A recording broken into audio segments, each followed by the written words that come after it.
pagod, gutom, pasakit, kamatayan ang dinanas ng mga Novo Ecijano sa mga mapang-aping dayuhan. Ito ay kwento ng isang makasaysayang pag-aaklas, pagbabalik tanaw sa katapangan ni General Mariano Llanera at ang unang sigaw ng Nueva Ecija.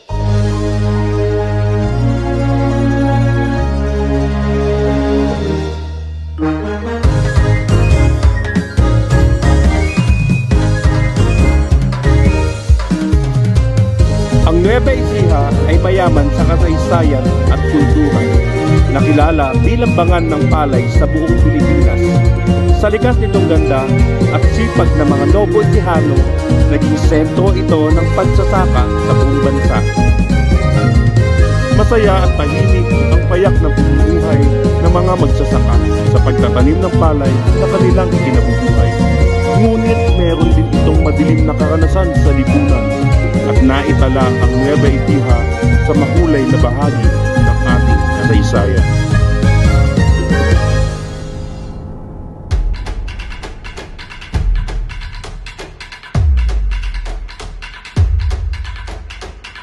Ang tahimik na pamumuhay ng mga Novo Ecijano ay binasag ng mga dayuhang mananakop. Walang habas na patayan, inagaw ang kalayaan, pinagharian ang buong bayan, lumaganap ang kahirapan, napasakamay ang buong lalawigan.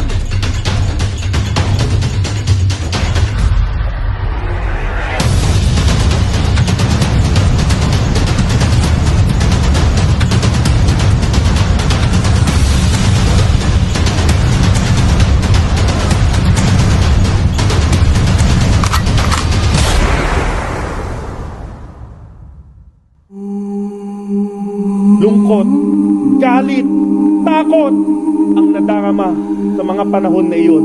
Kapayapaan, katahimikan, katarungan ang isinisigaw sa puso at damdamin. Ang kawalan ng pag-asa, mga mahal sa buhay at ng lupang sinasaka, hindi na nakayanan pa. Ang pang-aalipin ng mga Kastila, dapat nang lumaban. Dapat nang ipaglaban ang karapatan, ang maghimagsik para sa bayan.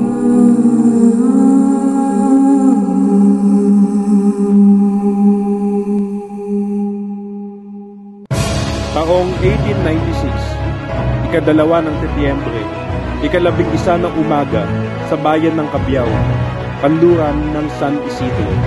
Nakahanay na ang mga katipunero, kasama ang mga magsasaka sa lansangan.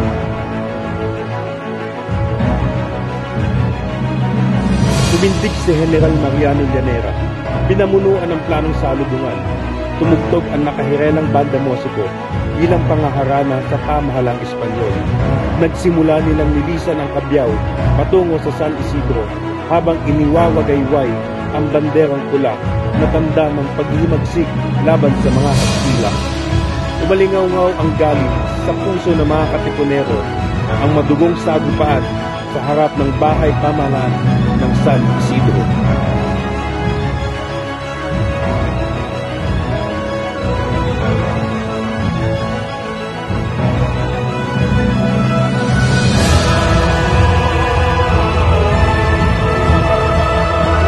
Sa pagdaan ng mga araw, unti-unting nagwagi ang mga Novo Ecijano.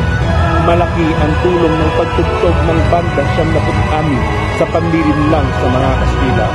Mula noon, dinakila ang kamitingan ni General Mariano Llanera, hindi lamang sa lalawigan, kundi sa buong Pilipinas. Ang madugong laban ng mga Novo Ecijano ay naging bahagi ng kasaysayan. Isa sa 8 sinag ng araw sa watawat ng Pilipinas.